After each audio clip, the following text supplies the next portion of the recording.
สิงต้องการคาถา เราต้องแอบทำมันด้วยเล่ห์กล ไปหยุดเจ้าสองตัวนั่น นี่มาเรียกว่าแอบแล้ว แบบว่า ตามมาแล้วเฮ้ยเฮ้ยจอยโอ้ หา เฮ้ย เอาอีกต่อ เร็ว หยุดพวกมันเจ้าโง่ ฮะ งานของข้าเกือบจะสำเร็จแล้ว ๆ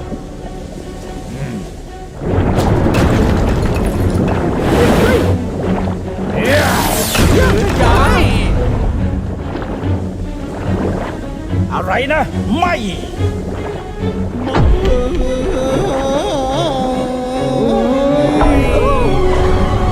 เฮ้ย ไม่ โย่โย่พลังสิงโต เฮ้ยนายท่าน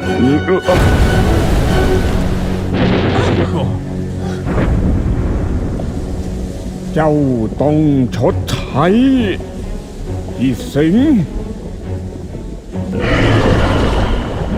ข้ามีแผน แต่ข้าต้องการคนช่วย คิดซะว่าข้าตกลงไปแล้ว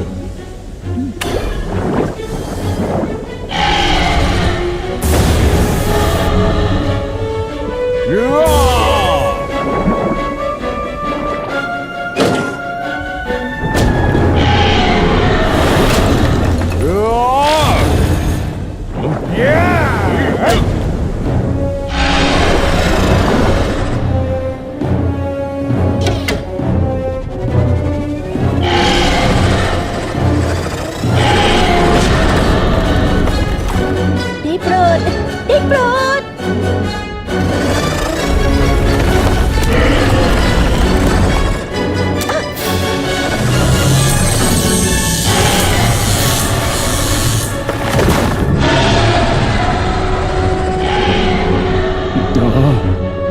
เฮ้ยชาโดว์มาสเตอร์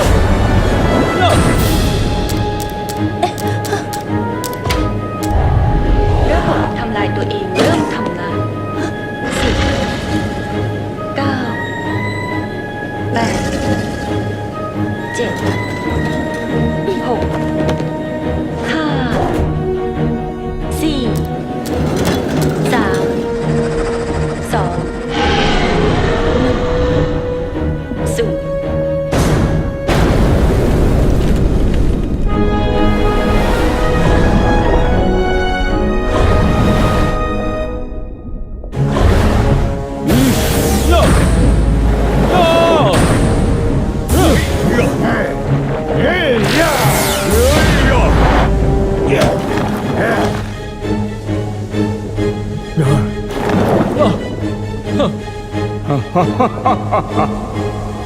เวลาต้องจบสักทีฮะฮะย่าเฮ้ยพลังสิงโต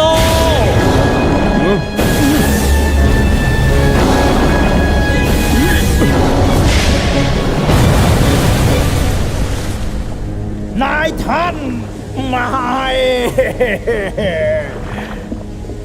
เจ้าน่ะมีพลังของนักรบ แต่ว่าไม่รู้คุณค่าที่แท้จริงของการเป็นนักรบ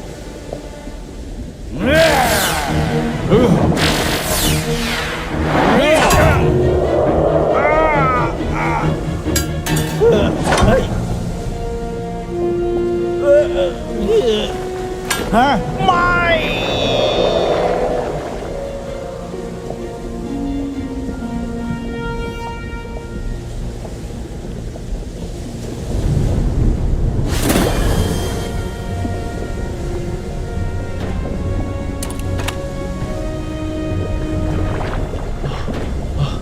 มันจบแล้ว ทุกคนโอเคไหม โอเคแล้วข้าไม่เคยรู้สึกดีเท่านี้มาก่อน ฮะ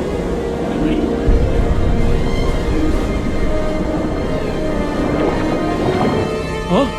ไม่จริง นี่เจ้าคิดจริงๆแล้วว่า พลังสิงโตที่อ่อนแอของเจ้าจะเอาชนะ พลังอันยิ่งใหญ่ของไข่มุกแห่งมหาสมุทรได้นะ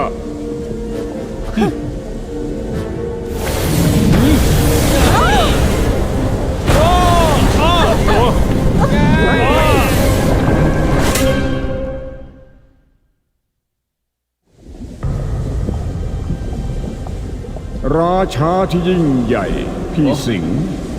ช่างอ่อนแอและช่างน่าสมเพช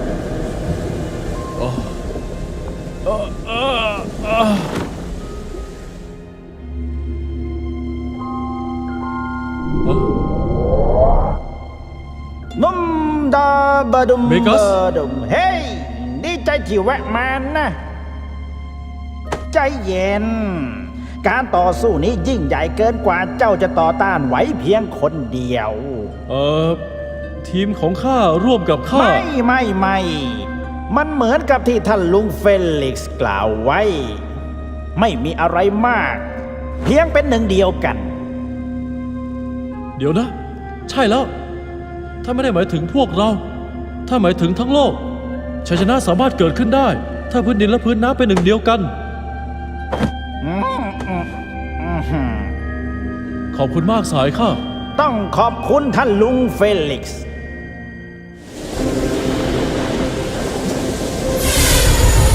ความหวังทั้งหมดนั้นสิ้นไปแล้ว แต่เจ้ายังไม่ยอมแพ้ ประทับใจจริง เคนโยนคาถาไหมาให้ข้า เชื่อใจข้าสิๆ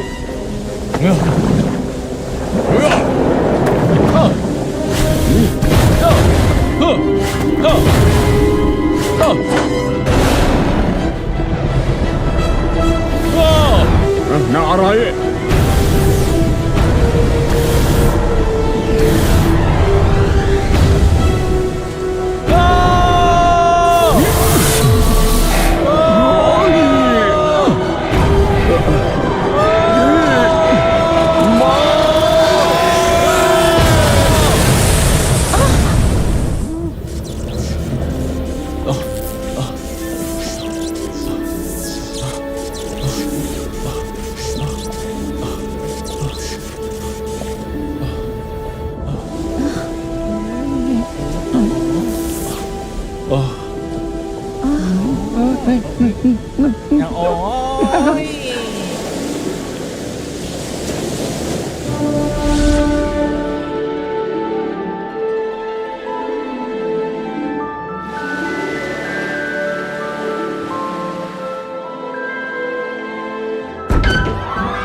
พวกเขาทำสำเร็จแล้ว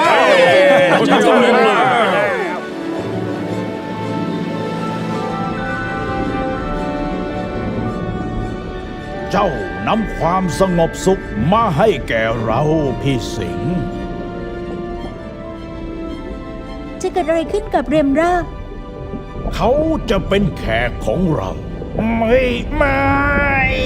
พี่สิงห์ขอบคุณสำหรับโอกาสให้ข้าได้กู้ชื่อเสียงกลับมาอีกครั้ง เราก็ทำให้สำเร็จถ้าไม่มีเจ้าเคียงข้างท่านนายพล เป็นเกียรติที่ได้รบเคียงข้างท่าน ข้าก็เช่นกัน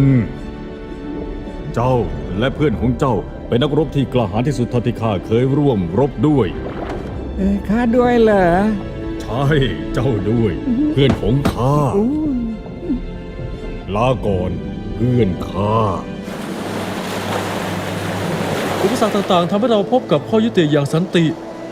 ระหว่างพื้นดินและพื้นมหาสมุทร และนั่นมันจะไม่มีวันโดนทำลายลง เรือซีฟินิกซ์จะเป็นตำนานที่เล่าขานลีน่า เรือเดินสมุทรที่ยิ่งใหญ่ ขอบคุณนะพวกท่าน แต่จริงๆแล้วข้ามีไอเดียใหม่สำหรับลำต่อไปแล้ว เจ้าคิดว่า Shadow Master จากไปจริง ๆ แล้วใช่ไหม ข้าหวังว่านะ แต่ถ้าเขากลับมาเราจะพร้อมสู้กับเขา